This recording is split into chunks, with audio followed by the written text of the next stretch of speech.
साथियों, आप सभी का इस प्लेटफॉर्म पर स्वागत है। यहाँ पर हम लोग विजन आईएएस कोचिंग संस्था के द्वारा जो न्यूज़ टुडे शीर्षक से डेली करंट अफेयर प्रोवाइड किया जाता है उसको यहाँ पर हम लोग देखेंगे। तो चलिए प्रारंभ करते हैं। सबसे पहले बात करते हैं, विश्व स्वास्थ्य संगठन WHO ने सुरक्षित गर्भपात के लिए नए दिशा निर्देश जारी किए हैं। तो देखिए, इन दिशा निर्देशों का उद्देश्य सुनिश्चित करना है कि गर्भवती महिलाओं को गर्भपात से संबंधित देखभाल के सभी चरणों, गर्भपात से पहले, गर्भपात के दौरान और गर्भपात के बाद में स्वास्थ्य सुविधाएं प्राप्त हों। इसके अंतर्गत स्वास्थ्य देखभाल सेवाएं यह सुनिश्चित करेंगी कि सेवा वितरण समान रूप से और बिना किसी भेदभाव के गर्भपात कराने वाली महिलाओं की जरूरतों को पूरा करें।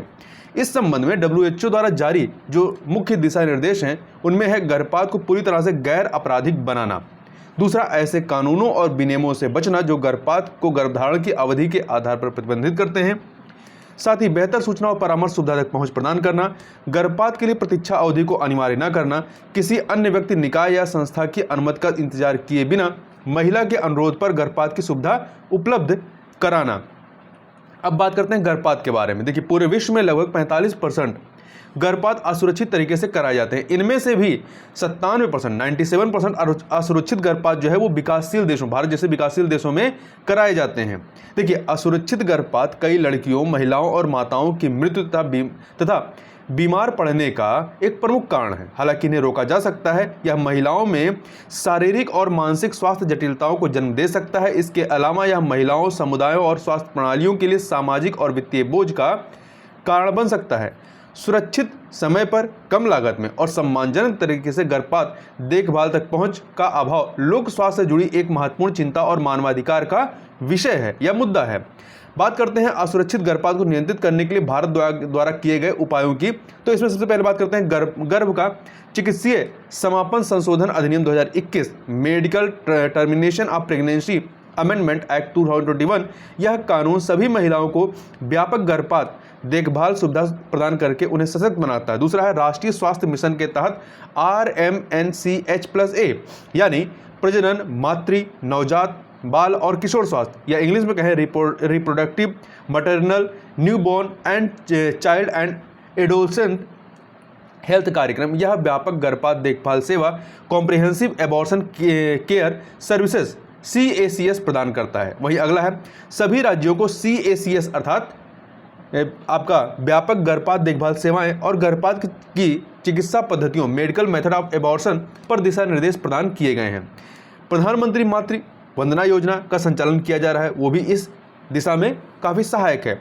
आगे बात करते हैं, रसायन और उर्वरक मंत्रालय ने औषध उद्योग को मजबूत बनाने अर्थात strengthening of pharmaceutical industry SPI की योजना के लिए दिशा निर्देश जारी किए हैं। इस योजना का उद्देश्य भारत को फार्मा या औषध क्षेत्र में वैश्विक स्तर पर अग्रणी बनाने के लिए मौजूदा बुनियादी अधिकार सुविधाओं को मजबूत करना है।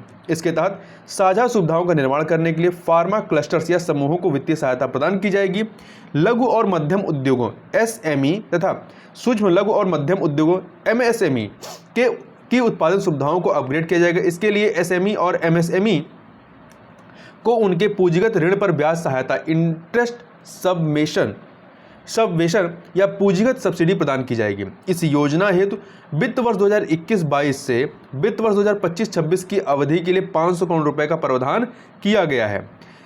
इस योजना के 3 घटक या उप योजनाएं हैं, सब प्लान्स हैं। क्या है? पहला, साझा सुविधाओं के लिए औषध उद्योग को सहायता, assistance to pharmaceutical industry for common facilities APICF। इसके तहत साझा सुविधाओं का निर्माण करके मौजूदा फार्मास्यूटिकल क्लस्टर की क्षमता को मजबूत किया जाएगा। इसका उद्देश्य फार्मा उद्योग की सतत वृद्धि सुनिश्चित करना है। दूसरा, औषध प्रौद्योगिकी उन्नयन सहायता योजना, pharmaceutical technology upgradation assistance scheme PTUAS। प्रमाणित ट्रैक रिकॉर्ड वाले MSME को आगे बढ़ने में सहायता प्रदान की जाएगी ताकि वे राष्ट्रीय और अंतर्राष्ट्रीय विनियामक संबंधी मानकों को पूरा कर पाएं। तीसरा है औषध और चिकित्सा उपकरण संवर्धन तथा विकास योजना, pharmaceutical and medical devices promotion and development schemes PMPDS। इसके तहत फार्मास्यूटिकल अर्थात औषध और चिकित्सा उपकरण क्षेत्रों की समृद्धि और विकास को बढ़ावा दिया जाएगा। यह कार्य अध्ययन या सर्वेक्षण रिपोर्ट, जागरूकता कार्यक्रमों, डेटाबेस तैयार करने और उद्योग को बढ़ावा देने के माध्यम से किया जाएगा। आगे चलते हैं, आगे बात करते हैं। रूस यूक्रेन संघर्ष के कारण चालू वित्त वर्ष में भारत का गेहूं निर्यात 10 मिलियन टन से अधिक होने की उम्मीद है। देखिए, रूस यूक्रेन युद्ध के कारण भारत से गेहूं का निर्यात तेजी से बढ़ने की उम्मीद है। विश्व के अन्य गेहूं उत्पादक देशों की तुलना में भारत की गेहूं की फसल मार्च की शुरुआत से ही उपलब्ध होगी। चूंकि ऐसी स्थिति उत्पन्न क्यों हुई, क्योंकि वैश्विक गेहूं आपूर्ति में 1/4 हिस्सा जो है रूस और यूक्रेन का है। ठीक है, तो अब दोनों में युद्ध चल रहा है, तो ये अपॉर्चुनिटी जो है भारत को मिल गई है। इससे पहले वित्त वर्ष 2012-13 में भारत से गेहूं का निर्यात ऐतिहासिक स्तर पर पहुंच गया था। उस वर्ष 6.5 मिलियन टन गेहूं का निर्यात हुआ था। चालू वित्त वर्ष में भारत ने वित्त वर्ष 2012-13 के आंकड़े को पार कर लिया है। अब इस वित्त वर्ष में 10 मिलियन टन से अधिक गेहूं के निर्यात की उम्मीद की जा रही है। गेहूं के बारे में बात करें तो यह भारत में रबी के मौसम में या सर्दियों में उगाई जाने वाली एक मुख्य फसल है। यह भारत जो है विश्व में गेहूं का दूसरा सबसे बड़ा उत्पादक देश है, दूसरा सबसे बड़ा उत्पादक है, पहला चाइना है। देखिए, गेहूं के लिए अनुकूल जलवायु स्थितियों की बात करें तो यह उष्णकटिबंधीय और उपोष्णकटिबंधीय, ध्यान रखिएगा, उष्णकटिबंधीय और उपोष्णकटिबंधीय क्षेत्रों से लेकर के समशीतोष्ण क्षेत्रों और सुदूर उत्तर के ठंडे इलाकों में भी उगाया जा सकता है। इस फसल को वृद्धि के लिए अधिकांश समय ठंडे और नम मौसम की आवश्यकता होती है, जबकि इसे ठीक से पकने के लिए शुष्क और गर्म मौसम की आवश्यकता होती है। इसके लिए आवश्यक तापमान सीमा 20 से 25 डिग्री सेल्सियस है। बालियां, जब इसकी जो बालियां होती हैं निकलते समय और पुष्पन या फूल आने के दौरान बहुत अधिक या बहुत कम तापमान और सूखा गेहूं के लिए हानिकारक होता है। गेहूं की खेती के लिए दोमट या चिकनी बलुई प्रकार की सुगठित मध्यम जल धारण क्षमता वाली मिट्टी आदर्श होती है। यहाँ पे कुछ अन्य चीज़ों को देखें तो देखिए, वर्ष 2021 के स्थिति के अनुसार पंजाब जो है गेहूं का अग्रणी उत्पादक राज्य है। इसके बाद दूसरे नंबर पर मध्य प्रदेश, तीसरे पर हरियाणा और उत्तर प्रदेश चौथे पे, ये फैक्ट याद रखिएगा। और राजस्थान का स्थान 5वें नंबर पे आता है। आगे चलते हैं, बात करते हैं रूस यूक्रेन युद्ध के मद्देनजर संयुक्त राज्य अमेरिका का दावा है कि यूक्रेन में रासायनिक हथियारों का इस्तेमाल कर सकता है रूस। देखिए, हाल ही में संयुक्त राज्य अमेरिका द्वारा यह चेतावनी जारी की गई कि यूक्रेन में रासायनिक हथियारों का इस्तेमाल करने पर रूस को करारा जवाब मिलेगा। यह चेतावनी ऐसे समय में दी गई है जब रूस ने संयुक्त राष्ट्र सुरक्षा परिषद की एक आपात बैठक बुलाकर अमेरिका और यूक्रेन पर जैविक तथा रासायनिक हथियारों को विकसित करने का आरोप लगाया है। अब बात करते हैं कि रासायनिक हथियार क्या है और जैविक हथियार क्या है और इनसे संबंधित कन्वेंशन क्या है। तो देखिए, सबसे पहले बात करते हैं रासायनिक हथियार या केमिकल वेपन्स की।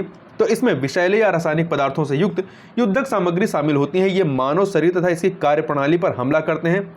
इसमें जो शामिल है, इसमें है आपका फास्जिन जैसे दम घोटू कारक, जिसे चोकिंग एजेंट्स भी कहते हैं, ये फेफड़ों और श्वसन प्रणाली पर हमला करते हैं। दूसरा, ब्लिस्टर एजेंट जैसे मस्टर्ड गैस, यह त्वचा को जला देती है तथा लोगों को अंधा कर देती है। और तीसरा है नर्व एजेंट, ये मस्तिष्क द्वारा शरीर की मांसपेशियों को भेजे जाने वाले संदेशों को बाधित कर देती है। रासायनिक हथियार अवश्य में केमिकल वेपन्स कन्वेंशन की बात करें, CWC के तहत रासायनिक हथियारों का विकास, उत्पादन, प्राप्ति या अधिग्रहण, भंडारण या धारण करना प्रतिबंधित है। CWC वर्ष 1997 में लागू हुआ था। भारत सहित इसके 193 देश पक्षकार है। तो ये फैक्ट याद रखिएगा कि रासायनिक हथियार अब समय कब लागू हुआ, 1997 में, और भारत भी इसमें शामिल है। आगे चलते हैं, बात करते हैं हम जैविक हथियार या बायोलॉजिकल वेपन्स की।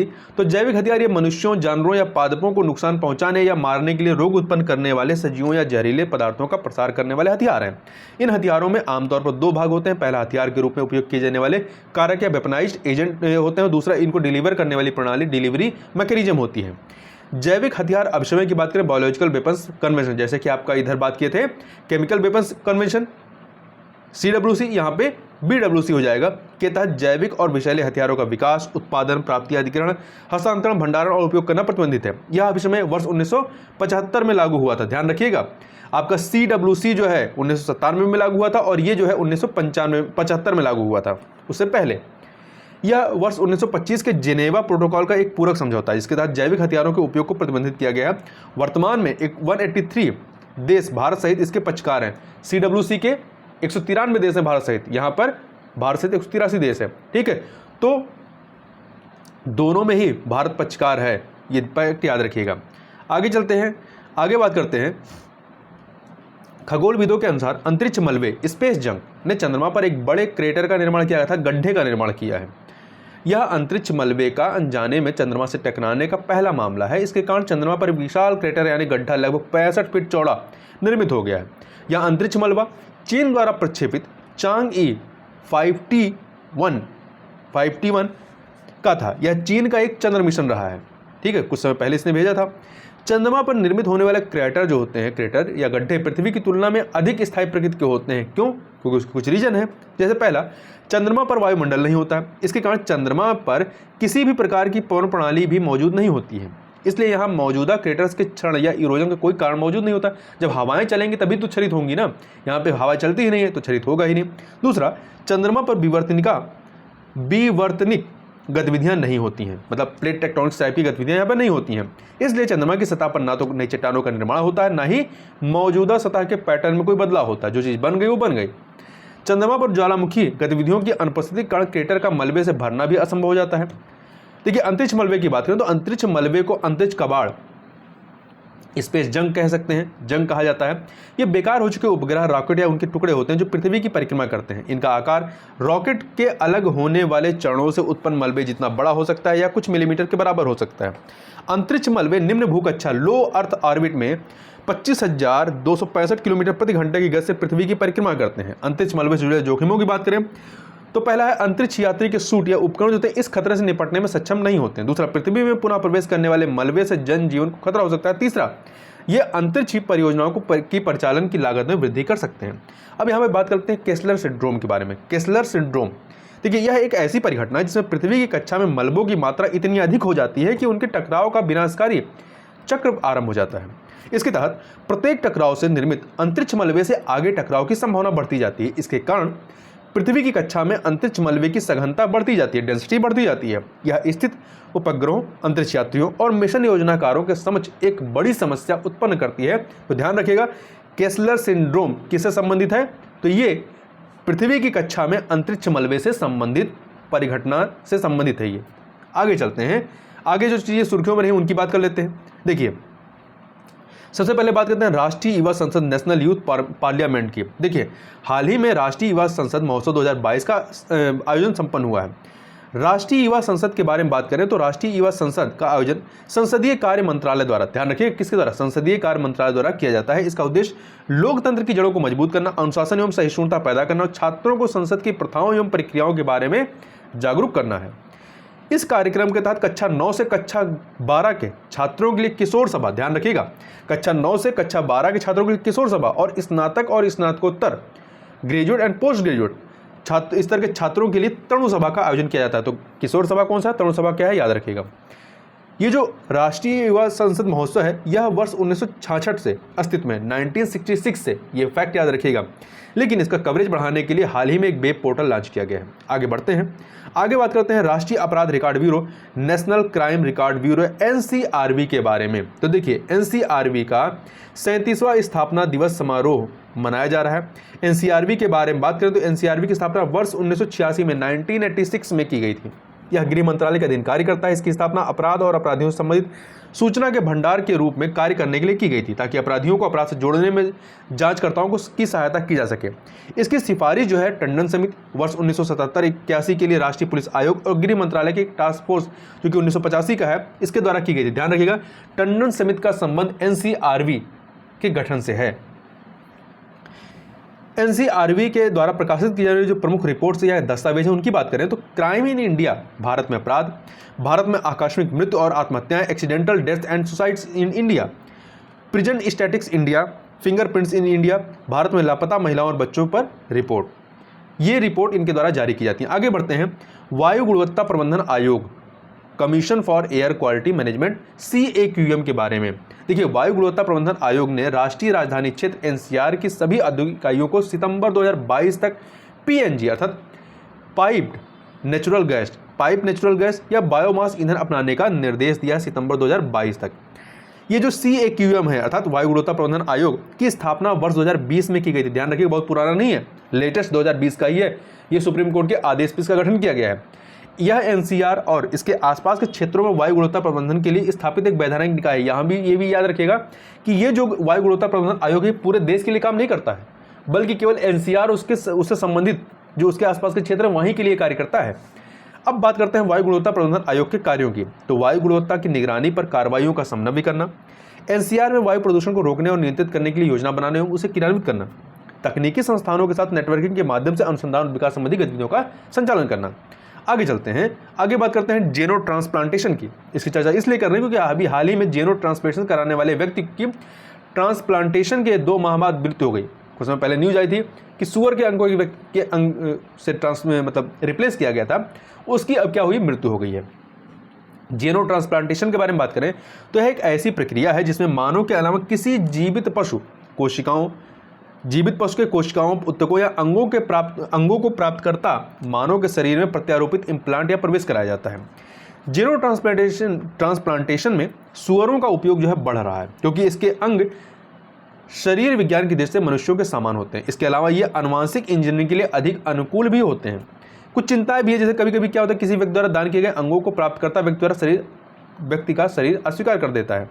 इसके अतिरिक्त पशु अधिकार, धर्म और अनैतिकता से जुड़े मुद्दे भी इसमें शामिल हैं। आगे बात करते हैं स्किल सेल एनीमिया के बारे में। देखिए, स्किल सेल एनीमिया एक आनुवंशिक रक्त विकारी रोग है, तो ध्यान रखिएगा, ये खून से संबंधित रोग है, आनुवंशिक रोग है, ठीक है, और ये साथ ही जेनेटिक रोग है। यह रोग दक्षिण भारतीय राज्यों की जनजातियों में अधिक पाया जाता है। यह रोग लाल रक्त कोशिकाओं, रेड ब्लड सेल्स के आकार को प्रभावित करता है, जो शरीर के सभी अंगों में ऑक्सीजन ले जाती है। इस बीमारी से ग्रसित लोगों में हीमोग्लोबिन एस नामक एक विशिष्ट हीमोग्लोबिन अणु पाया जाता है, जो लाल रक्त कोशिकाओं को स्किल या अर्धचंद्राकार आकार में विकृत कर सकता है। स्किल कोशिकाओं के ठीक से कार्य नहीं करने से लीवर, हृदय, गुर्दे, पित्ताशय की थैली, आंखें, हड्डियां और जोड़ जो होते हैं क्षतिग्रस्त हो सकते हैं। स्टेम सेल या बोन मैरो ट्रांसप्लांट ही इस बीमारी का एकमात्र उपचार है, लेकिन इसमें बहुत जोखिम होता है। आगे बढ़ते हैं कोरोनल मास इजेक्शन के बारे में, CME के बारे में। देखिए, भारतीय शोधकर्ताओं ने सूर्य के कोरोना की गति, डायनेमिक्स ऑफ सोलर कोरोना को जानने के लिए एक सरल इमेज प्रोसेसिंग तकनीक विकसित की है। यह तकनीक CME अर्थात कोरोनल मास इजेक्शन के बारे में बेहतर जानकारी प्राप्त करने में सहायक हो सकती है। कोरोनल मास इजेक्शन सूर्य के कोरोना से विस्फोट के रूप में निकलने वाले प्लाज्मा चुंबकीय क्षेत्र के एक बड़े विसर्जक एक्सपल्शंस है। इसके तहत सूर्य के कोरोना से अरबों टन पदार्थ बाहर की ओर निकल सकते हैं। इन पदार्थों का अपना चुंबकीय क्षेत्र होता है, साथ ही इनका चुंबकीय क्षेत्र अपने आसपास सौर पवनों द्वारा लाए गए अंतर्ग्रही चुंबकीय क्षेत्र की क्षमता से अधिक प्रबल होता है। जब कोरोनल मास इजेक्शन के आवेशित कण पृथ्वी के वायुमंडल में प्रवेश करते हैं तो वे आकाश में तीव्र प्रकाश उत्पन्न कर सकते हैं, जिसे अरोरा या ध्रुवीय ज्योति कहा जाता है। आगे बढ़ते हैं साहित्य अकादमी पुरस्कार के बारे में। तो साहित्य अकादमी पुरस्कार पिछले 5 वर्षों में भारत में प्रकाशित सबसे बेहतर साहित्यिक पुस्तकों के लिए भारतीय नागरिकों को दिया जाता है। ध्यान रखिए, भारतीय नागरिकों को दिया जाता है। भारत के संविधान में उल्लिखित 22 भाषाओं तथा अंग्रेजी और राजस्थानी भाषाओं, मतलब कुल मिलाकर 24 भाषाओं में लिखे गए साहित्य को इस पुरस्कार के लिए चुना जाता है। पुरस्कार विजेताओं को एक तांबे की उत्कीर्णित पट्टिका, शॉल और 1 लाख रुपए की पुरस्कार राशि से सम्मानित किया जाता है। साहित्य अकादमी भारत में ज्ञान की राष्ट्रीय अकादमी है। यह देश में साहित्यिक संवाद, प्रकाशन और प्रचार प्रसार के लिए एक केंद्रीय संस्था है। साहित्य अकादमी की स्थापना वर्ष 1954 में की गई थी, 1954 में की गई थी। यह सोसाइटी पंजीकरण अधिनियम 1860 के तहत एक सोसाइटी के रूप में पंजीकृत है। तो ध्यान रखिएगा, साहित्य अकादमी की स्थापना कब हुई थी? 1954 में। आगे चलते हैं, बात करते हैं GI टैग वाले कश्मीरी हस्तनिर्मित कालीन के बारे में। देखिए, पहली बार भौगोलिक संकेत का GI टैग प्राप्त कश्मीरी कालीन को जर्मनी निर्यात किया गया। ध्यान रखिए, कहाँ पे? जर्मनी। हस्तनिर्मित कश्मीरी कालीनों को वर्ष 2016 में उद्योग संवर्धन और आंतरिक व्यापार विभाग DIPP द्वारा GI टैग प्रदान किया गया था, लेकिन पंजीकृत कालीनों का प्रमाण इस वर्ष से शुरू हुआ है। कश्मीरी कालीनों का इतिहास फारस के प्रसिद्ध सूफी संत और विद्वान हजरत मीर सैयद अली हमदानी, जो 1341 से लेकर 1385 ईस्वी तक थे, के काल का है। कश्मीरी कालीन ईरानी कालीनों से मिलती जुलती है। हालांकि कश्मीरी कालीनों में बुनकर डिजाइन पैटर्न और रंगों के लिए कोड और प्रतीकों के एक लिखित सेट का उपयोग करते हैं, जिसे तालीम कहा जाता है। तालीम एक कोड युक्त रंगों का चार्ट होता है। यह चार्ट एक विशेष रंग में बुने जाने वाली नॉट्स या गांठों या जो गांठ होती हैं उनकी संख्या को इंगित करता है। आगे बात करते हैं संथाली सोहराई भित्तिचित्र के बारे में। ओडिशा और झारखंड के संथाल समुदाय के लोग सोहराई भित्तिचित्र बनाने के अपने तरीकों में परिवर्तन कर रहे हैं। सोहराई भित्ति कला के बारे में बात करें तो इसे मिट्टी की दीवार पर चित्रित किया जाता है। यह एक मातृ सत्तात्मक परंपरा है, ठीक है, जो माँ से बेटी को सौंपी जाती है। ये चित्र आमतौर पर या तो एक रंग के अर्थात मोनोक्रोमेटिक या रंगीन होते हैं, जिसमें मिट्टी में मिश्रित प्राकृतिक पिगमेंट का उपयोग किया जाता है। इसमें लाल रेखा सबसे पहले खींची जाती है क्योंकि यह पूर्वजों के रक्त, प्रसव और प्रजनन क्षमता को दर्शाती है। इस चित्रकला का आयोजन विवाह और फसल कटाई के मौसम के दौरान किया जाता है। यह परंपरा 10,000 से लेकर 4,000 ईसा पूर्व से जारी है, जो गुफा संरचनाओं में अधिक प्रचलित थी। वर्ष 2020 से या 2020 में झारखंड को अपनी सोहराई कला के लिए भौगोलिक संकेतक या GI टैग प्राप्त हुआ। तो इस वीडियो में बस इतना ही। मिलते हैं नेक्स्ट वीडियो में, तब तक के लिए बहुत बहुत धन्यवाद।